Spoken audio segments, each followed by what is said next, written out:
Salam properti, saya Rizka Martina, CEO and founder Hekalen. Kembali lagi bersama saya di sini di konten-konten saya di YouTube Rizka Martina Property School. Nah, saat ini saya akan berbagi mengenai satu hal yang ditanya oleh salah satu komentator di salah satu video vlog saya. Dia bertanyakan seperti ini.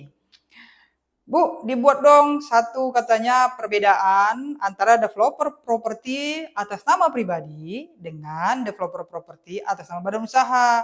Misalnya dari segi perpajakan, tapi saya akan kupas bukan hanya dari perpajakan. Jadi menjawab komen tersebut, saya buat vlog ini. Nah, jadi kalau Bapak Ibu bertanya, Bu Rizka, maksudnya developer properti pribadi apa sih atau badan usaha apa sih? Nah, kalau kita melihat perbedaannya secara gamblang berdasarkan pengalaman saya pribadi, berdasarkan praktek-praktek yang saya alami, jadi bisa saja Bapak Ibu mendengar dari yang lain, ahli yang lain, saya tidak juga membantah itu karena saya tidak berdasarkan kajian-kajian yang lain, hanya berdasarkan pengalaman pribadi saya. Jadi berdasarkan pengalaman pribadi saya sebagai praktisi, seorang CEO dan mempunyai perumahan-perumahan di berbagai kota, di berbagai daerah, ada 5 hal yang membedakan apa itu developer properti pribadi dan apa itu developer properti berbadan usaha. Bu Rizka, apakah Ibu punya proyek perumahan yang atas nama pribadi? Punya, sertifikat atas nama saya sendiri, pecah puluhan unit, ratusan dan semuanya. Nah, Bu Rizka, apakah Ibu juga punya developer properti proyek perumahan atas nama badan usaha? Ada juga. Jadi, berdasarkan pengalaman saya itu, saya selesaikan proyek-proyek perumahan itu, ada 5 yang menjadi perbedaan antara developer properti atas nama pribadi dengan developer properti atas nama badan usaha. Nah, 5 hal itu adalah yang pertama, legalitas kepemilikan tanah. Apa itu legalitas kepemilikan tanah? Status hukum kepemilikan tanah itu. Dan yang kedua adalah luasan yang dimiliki oleh masing-masing developer. Luasan apa, Bu? Luasan tanah, bukan luas bangunan. Kita masih bicara tanah di sini. Dan yang ketiga mengenai perizinan untuk developer properti atas nama pribadi dengan developer properti atas nama badan usaha. Nomor 3 kita bicara apa? Bangunan. Perizinan bicara apa? Bangunan. Tapi status hukum legalitas bicara apa? Tanah, bicara bumi. Nah, jadi dan yang keempat adalah dalam hal skema pemecahan sertifikatnya itu berbeda.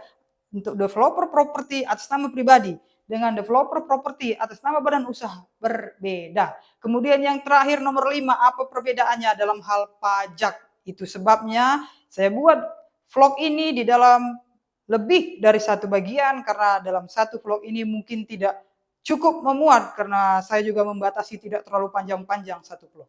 Baiklah, kita mulai dari yang pertama, legalitas kepemilikan tanah. Bu Rizka, yang biasa atau sorry saya ulangi, kalau yang dia baru pemain properti ataupun masih awam, mendengar apa sih developer properti pribadi maksudnya, apa sih developer properti badan usaha maksudnya? Maksudnya seperti ini Bapak Ibu.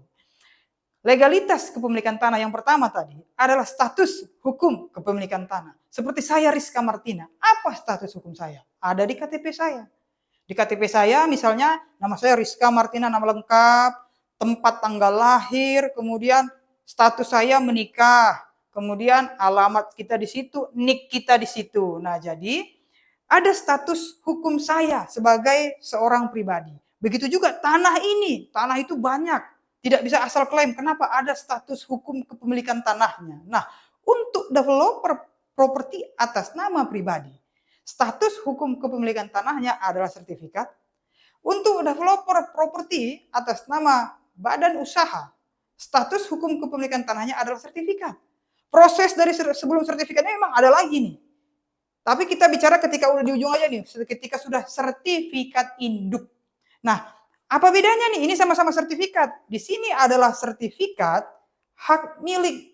Dan kalau kita buka sertifikatnya itu, namanya adalah nama pribadi. Jadi kalau sertifikat itu dibuka, namanya nama Rizka Martina, nama lengkap saya tuh, sesuai dengan KTP saya. Tapi kalau yang badan usaha, nama tercantum pemiliknya adalah PT, misalnya PT Heka Property, atau atas nama yayasan, atau atas nama koperasi, atau sejenisnya. Yang pasti dia adalah suatu badan hukum. Apa itu badan hukum? Ada akta pendiriannya oleh notaris. Kalau ini nggak perlu buat akta pendirian, nama pribadi, kan begitu. Nah, jadi itu bedanya. Kalau yang ini sertifikat hak milik, kita buka sertifikatnya atas nama perorangan, bisa dia 1 orang, 2 orang bisa, atas nama 10 orang dalam satu sertifikat itu bisa. Kalau yang ini, kalau dibuka sertifikatnya, nama pemilik adalah badan hukum atau badan usaha, PT, yayasan kah, koperasi kah, dan sejenisnya. Jadi itu Bapak Ibu, developer properti yang berbadan usaha dengan yang pribadi, itu bedanya. Jadi yang satu SHM, yang satu SHGB. Apakah developer properti pribadi bisa punya sertifikat hak guna bangunan? Bisa. Kenapa? Karena dia menurunkan haknya dari sertifikat hak milik, dia turunkan haknya menjadi SHGB. Apakah itu ada pada prakteknya di lapangan? Ada, bisa saja karena hal-hal tertentu, percepatan perizinan dan lain-lain, sehingga skema-skema legalitas diperbuat. Nah, jadi satu, itulah dia status hukum legalitas kepemilikan tanah. Yang kedua, kita bicara luasan tanahnya. Nah, luasan tanahnya ini seperti apa maksudnya? Adalah luas tanah, bukan luas bangunan. Kita masih bicara bumi, bicara tanah. Nah, luas tanah untuk developer properti atas nama pribadi. Developer properti pribadi, saya sampaikan, satu bidang sertifikat hak milik, satu bidang sertifikat atau satu nomor sertifikatnya itu biasanya maksimal 2 hektar atau di daerah-daerah yang kurang berkembang maksimal 5 hektar. Jadi kalau dia biasa daerah-daerah udah maju, BPN itu batasnya hanya 2 hektar.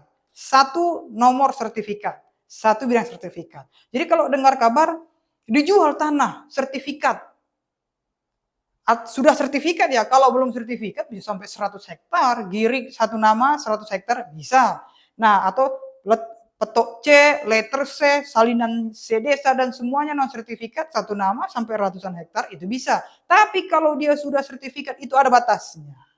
Untuk ya atas nama pribadi. Nah, apa batasnya? Saya ulangi lagi, atas nama pribadi di daerah yang sudah pesat maksimal dia 2 hektaran. Kalau yang masih kurang berkembang, demi biar bisa legalisasi hukum tanah-tanah ini, bisa dibatasi lebih lagi, maksimal misalnya 5 hektar. Tapi Bu, dia tanahnya 20 hektar. Satu nama sertifikat hak milik itu bagaimana? Bisa saja 2 hektar kali 10 sertifikat. Kan tadi saya sampaikan satu nomor sertifikat, satu bidang sertifikat. Kalau dia ada 10 hektar, 20 hektar, berarti sertifikatnya itu banyak itu. Tapi kalau banyak langsung blok kita urus ke BPN, itu BPN biasa tolak. Wah ini mah udah lebih dari batasan ini. Nah biasa dia beli dulu 2 hektar, setelah sekian tahun dia beli lagi 2 hektar. Biasa seperti itu. Kadang dia beli 5.000 dulu, akhirnya berkumpul semua jadi 10 hektar, 20 hektar. Tapi sertifikatnya itu banyak sekali. Nah, jadi kalau ada sertifikat satu nama, lebih dari 5 hektar bagaimana Bu Rizka? Bisa, berarti nomor sertifikatnya itu banyak. Nah, jadi atau buku sertifikatnya banyak. Itu dia, luasannya dibatasi, prosesnya dibatasi oleh Badan Pertanahan Nasional. Tetapi untuk badan usaha, tadi dia sertifikat hak guna bangunan, ada masa waktunya 30 tahun kah, dan lain-lain. SHGB itu Bapak Ibu, apabila sudah 30 tahun atau sesuai batas waktu yang ada di penetapan haknya, misalnya 25 tahun atau mungkin 50 tahun, apabila tidak diperpanjang oleh nama yang tercantum di sertifikat, maka tanah itu ataupun bumi bagian itu menjadi milik negara. Itu saya sampaikan. Nah, jadi karena itu menjadi milik negara, mungkin resikonya tidak akan panjang, tidak akan besar karena dia mengingat nih, saya punya tanah nih, saya harus izin lagi supaya kepemilikannya bertambah lagi. Nah, untuk itu luasan tanah badan usaha bisa sampai ratusan hektar. Satu sertifikat, satu nomor sertifikat diizinkan sampai ratusan hektar. Itu bedanya atas nama pribadi dengan atas nama badan usaha. Misalnya di dalam izin lokasi, syarat balik nama satu perusahaan itu, balik nama tanah itu ke PT, harus punya namanya pertimbangan teknis pertanahan, PTP, dan dari BPN, dan juga harus punya PKKPR, dulu namanya izin lokasi. Nah, satu PT maksimal 400 hektar. Jadi satu sertifikat isinya luasannya 4 juta meter atau 400 hektar lah kira-kira begitu. Nah, jadi kalau dia bilang proyek ini mega proyek ribuan hektar. Mungkin dia punya banyak itu sertifikatnya. Yang satu 400 hektar, 400, 400, 400, 400 kali 4, 1.600 meter. Itu bisa. Itu bisa terjadi seperti tadi yang atas nama pribadi. Jadi ada batasan dalam luasan. Kalau untuk pribadi itu dibatasi itu. Tapi kalau untuk badan usaha dibatasi juga ratusan hektarnya. Jadi itu bedanya dari segi luasan. Nah, jadi yang terakhir di part ini adalah dari segi perizinan. Nah, bagaimana Bu Rizka kalau dari segi perizinan? Jadi begini Bapak Ibu.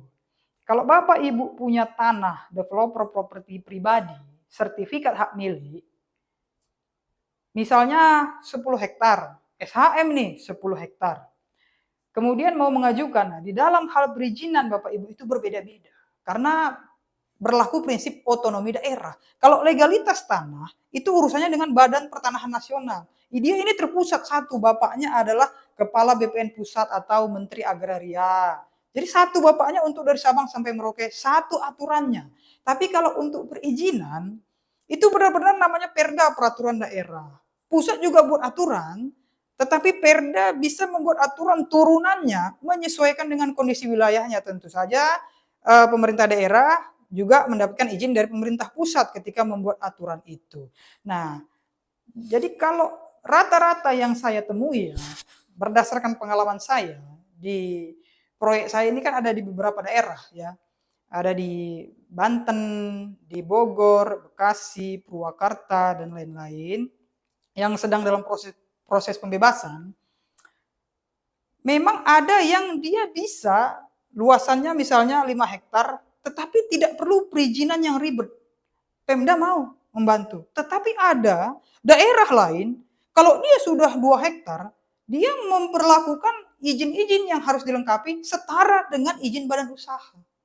Setara.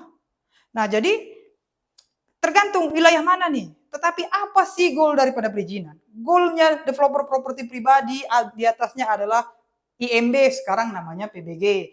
Goalnya developer badan usaha atasnya apa goalnya? Sama IMB yang sekarang jadi PBG. Sama-sama PBG. Dari sertifikat kepemilikan. Cuma bedanya kalau yang pribadi nih tahapannya itu mungkin agak mulus dikit lah gitu. Gak banyak liuk-liuknya, nggak banyak persyaratannya, tidak banyak permintaan. Tapi kalau yang atas nama badan usaha nih, walaupun hanya 5.000 meter, walaupun hanya mungkin 2.000 meter, tapi kalau sudah atas nama badan usaha, oh ada syarat-syarat harus dilengkapi. Itu dia, misalnya pel banjir, itu kan harus konsultan yang mengeluarkan kajiannya tebal-tebal lah gitu.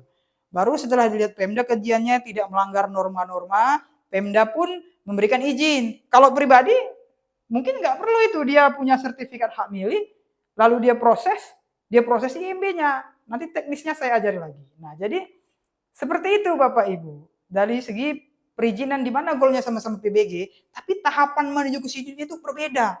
Yang lain satu ini mungkin satu jalan menuju Roma katanya, kalau ini bisa 10 jalan yang harus dilalui menuju ke sana. Jadi itu dia bedanya. Kalau memang mau Bapak Ibu itu simple, mau coba-coba pertama kali langsung yang tidak terlalu ribet, boleh di developer properti sama pribadi dulu. Atau punya tanah-tanah kecil-kecil dulu, tanah saya 2 hektar, ya udah mainkan dulu yang 2.000 meter pribadi dulu. Oh begini rupanya developer. Maka setelah 2.000 meter, 18.000 meter ke belakang bisa dimainkan sama PT. Kalau yang saya, kenapa tadi saya sampaikan, apakah ada proyek perumahan saya sama pribadi? Saya sendiri ada. Jadi dia itu seperti begini, misalnya 2.000 saya beli ya kan, 2.000, belakangnya beli lagi 2.000, 2.000, 2.000. Jadi banyak bidang sertifikatnya, tapi satu nama. Nah, jadi proses perizinan itu saya pernah mengalami, nggak terlalu ribet. Beda dengan yang kalau saya punya yang udah hektaran ini kan. Nah, jadi itu sangat itulah teknisnya biasa saya bagikan di workshop saya. Nah, jadi seperti itu dulu. Kita nanti di sesi yang selanjutnya saya bagikan dalam hal dua lagi, apa itu dari segi skema pemecahan sertifikat dan dari segi pajak. Nah, untuk saya juga berbagi konten-konten saya dalam bentuk IG maupun dalam bentuk hal-hal lainnya. gambar-gambar lainnya di IG saya di Rizka Martina Property School atau di @propertyschool.rizkamartina. Bapak Ibu bisa cek di situ juga. Jadi demikian dari saya. Kalau Bapak Ibu ada pertanyaan-pertanyaan lagi lebih lanjut, bisa dibuat di kolom komentar. Nanti saya buat vlog lagi untuk menjawab pertanyaannya. Baiklah Bapak Ibu, terima kasih sudah menonton vlog saya ini. Salam properti, salam kemajuan.